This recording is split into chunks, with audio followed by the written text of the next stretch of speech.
So this says terrible QB tiers. I don't know that I think these QB tiers are terrible, but I want to spend some significant time on this for a number of reasons.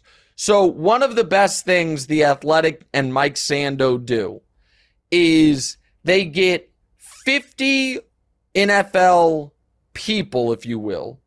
It is 50 league insiders, which are 10 head coaches, 15 coordinators, 10 executives, 4 quarterback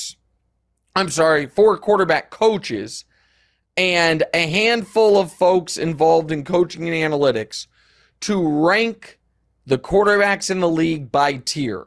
You have tier 1, 2, 3, 4, 5, and you guys know I'm a big fan of tiering things rather than just doing flat rankings. And the very top makes sense. Patrick Mahomes, number 1, with 50 first-place votes. Number 2, Joe Burrow, with 49 first-place votes.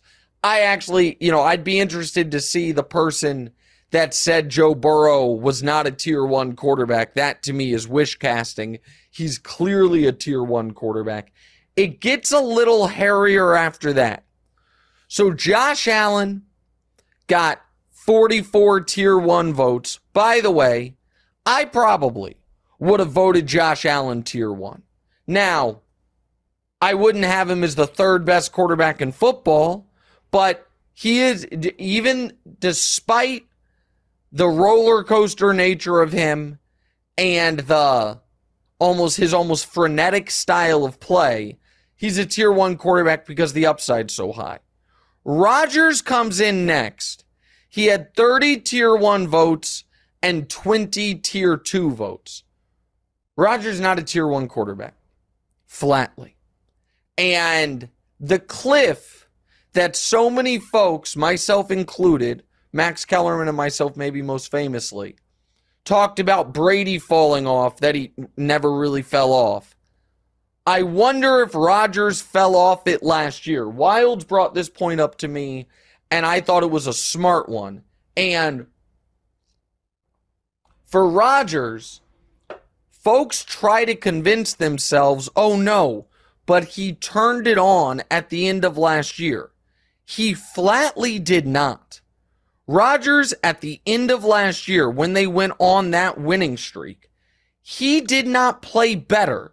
His numbers actually were worse. When they went 4-1 down the stretch, Rodgers in those 5 games had 200 yards per game passing, 5 total passing touchdowns, 3 interceptions, and an 86 passer rating. He was not better.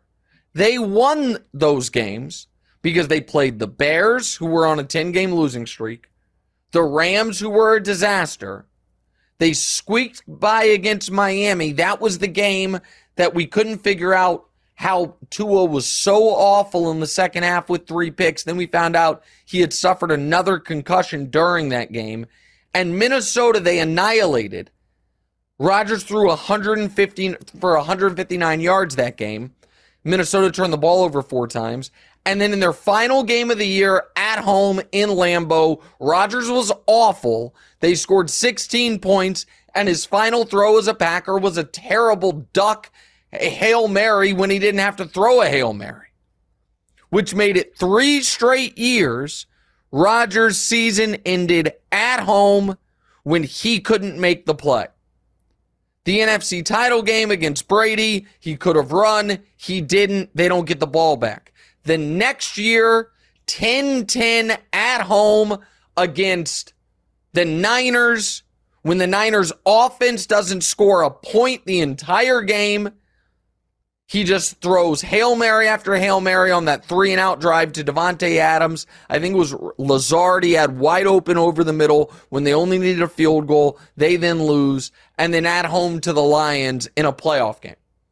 Rodgers is not a top 4 quarterback anymore, and he's going, the idea that the only precedent for a quarterback at his age getting better is Brady, and we have reams of data that Rodgers is not Brady. Hey, thanks for watching. Hit the subscribe button to get more from the show, and make sure to click the bell to get notified every time new content drops. Check out full episodes of What's Right wherever you get your podcasts, or just click the link in the description below.